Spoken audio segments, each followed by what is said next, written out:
এই যে পোশাক নয়, এই যে ভালোবাসা, আর ভালোবাসার সকাল এবং বিকাল সবসময় পরিবর্তন করা যায় না। তোরা পারবি না, ওদের মতো বড়লোক মেয়েরা সব পারে না রে হিটন। তুই দেখিস মিনতির ফুল একদিন ঠিকই ভেঙে যাবে, ও আবার আমার কাছে ফিরে আসবে। এতদিনের ভালোবাসা মিনতি কিছুতেই ভুলতে পারবে না, কিছুতেই না। হিটন আর কোনো কথা বলল না, তবে রুবেলের জন্য খুবই কষ্ট হলো এবং নীরবে দু চোখের জল ফেললো। আর মিনতির উপর প্রচণ্ড ঘৃণা এবং রাগ হলো। দুজনেই নীরব, কারো মুখে কোনো কথা নেই। মিনতির রাতে মনে পড়ল রুবেলের কথা।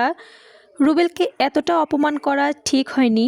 ও যদি অপমানের প্রতিশোধ নেয় আমার উপর। ওর আর আমার একসাথে ওঠা কিছু ছবি আছে, তাতে ওর কাছে আছে। যদি ছবিগুলো বিশালকে দেখায়, তবে বিশাল আর আমার উপর কোনো বিশ্বাস করবে না, ভেঙে যাবে এবং সুখের স্বপ্ন। এখন কি করি? নানান চিন্তায় মিনতি ছটফট করছে, বিছানায় শুয়ে শুধু এপাশ ওপাশ করছে। হঠাৎ করে একটা বুদ্ধি এলো। হ্যাঁ, রুবেলের কাছে আমার ক্ষমা চাইতে হবে, আর রুবেলকে একটা চাকরির জন্য ঢাকাতে পাঠাতে হবে। প্রয়োজনে কিছু টাকা দেব ঢাকা যাওয়ার জন্য। আর ঢাকা গেলে সেই সুযোগে বিশালকে বিয়ে করে চলে যাব লন্ডন। তখন রুবেল আর আমার কোনো ক্ষতি করতে পারবে না। কিন্তু রুবেলকে আমি এখন কোথায় পাই? হ্যাঁ, ও হিটনের কথা বলছিল, হয়তো আজ হিটনের ওখানেই থাকবে। আমি সকালেই যাব হিটনের ম্যাচে। ভোরে সূর্য ওঠার সাথে সাথে মিনতি রওনা দিল। মা বলল, কোথায় যাস মিনতি এই সাত সকালে? মা, একটু বিশালের কাছে যাব। কখন ফিরবি? একটু পরে, তুমি কোনো চিন্তা করো না। না রে মা, চিন্তা কি আছে? তুই যা। বিশালের কথা বললে মিনতি যেন 7 খুন মাপ। তাই তো মার কাছে মিথ্যা বলে চলে গেল হিটনের ম্যাচে। রুবেল ভোরে ঘুম থেকে উঠেছে, সারা রাত একটু ঘুম হয়নি, তাই আজ একটা সিগারেট টানছে। কোনো কিছুতেই ভালো লাগছে না, সব কিছু যেন ফাঁকা মনে হচ্ছে। নিজেকে বড়ই অসহায় এবং নিঃস্ব ভাবছে সে। যে সিগারেটের নামও শুনতে পায়নি, আসছে একের পর এক সিগারেট টানছে শুধু মিনতির জন্য। মিনতি এসেই দেখতে পেল রুবেল সিগারেট টানছে। রুবেল মিনতিকে এত সাত সকালে দেখে অবাক হলো। মিনতি সোজা এসে রুবেলের কাছ থেকে সিগারেট নিয়ে ফেলে দিল এবং বলল, তুমি সিগারেট টানছো কেন? এছাড়া আর কি টানবো? কোনো এক বিখ্যাত কবি বলেছে, মেয়েদের চেয়ে সিগারেট অনেক ভালো। সিগারেট শুধু ঠোঁটকে পুড়িয়ে কালো করে, আর মেয়েরা হৃদয় পুড়ে ছাই করে দেয়। না রুবেল না, তুমি সে ধরনের মেয়ে না। না রুবেল না, আমি সে ধরনের মেয়ে না।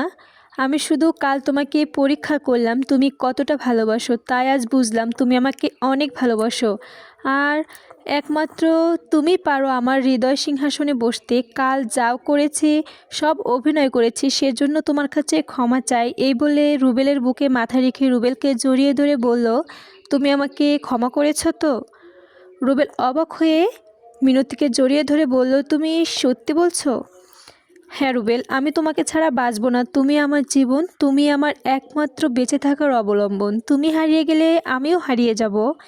এবার কথা দাও, তুমি আমাকে বিয়ে করবে?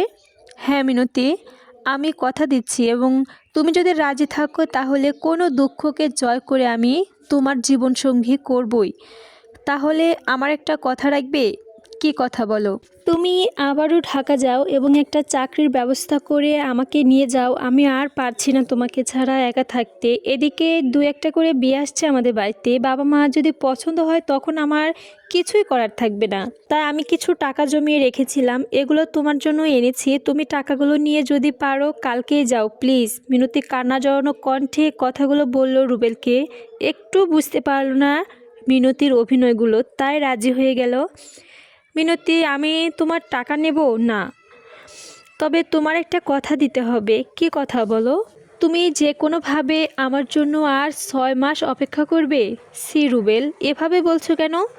6 মাস কেন, আমি তোমার জন্য সারা জীবন অপেক্ষা করতে পারি। তোমাকে না পেলে আমি সারাটা জীবন কুমারী হয়ে যাব। এই তোমার মাথায় হাত দিয়ে বলছি। বা মিনতি বা, আসলে এরই নাম ভালোবাসা। দুটি হৃদয়, দুটি মন একসাথে মিশে যাওয়া। তুমি এই গানটা শোনোনি? এ বাঁধন বড় শক্ত বাঁধন, এ বাঁধন বিনি সুতার বাঁধন। আজ তুমিও প্রমাণ করলে আসল প্রকৃত ভালোবাসা কি। এখন আমি চিন্তামুক্তভাবে ঢাকা যেতে পারবো, আর তোমাকে সারা জীবন অপেক্ষা করতে হবে না। আমি তোমার মাথায় হাত দিয়ে কথা দিচ্ছি, ঠিক 6 মাস পর আমি যে কোনো একটা ব্যবস্থা করে অবশ্যই নিয়ে যাব তোমাকে। আর এই 6 মাস আমি তোমার সাথে কোনো প্রকার যোগাযোগ রাখবো না। এতে তোমার যতই কষ্ট হোক না কেন, এই কথাটা শোনার সাথে সাথে মিনতি রুবেলকে জড়িয়ে ধরে একটা কিস করলো। রুবেলও মিনতির কপালে কিস করলো। রুবেল, তোমার কথা শুনে আমি যে কী আনন্দ পাচ্ছি তা তোমাকে বলে বোঝাতে পারবো না। পুরুষের রাগ এবং জেদ না থাকলে কখনো সফলতা লাভ করতে পারে না।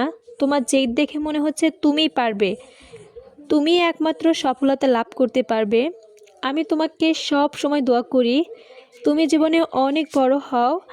আমি এবার যাই রুবেল, মা আমার জন্য চিন্তা করবে। ঠিক আছে, যাও।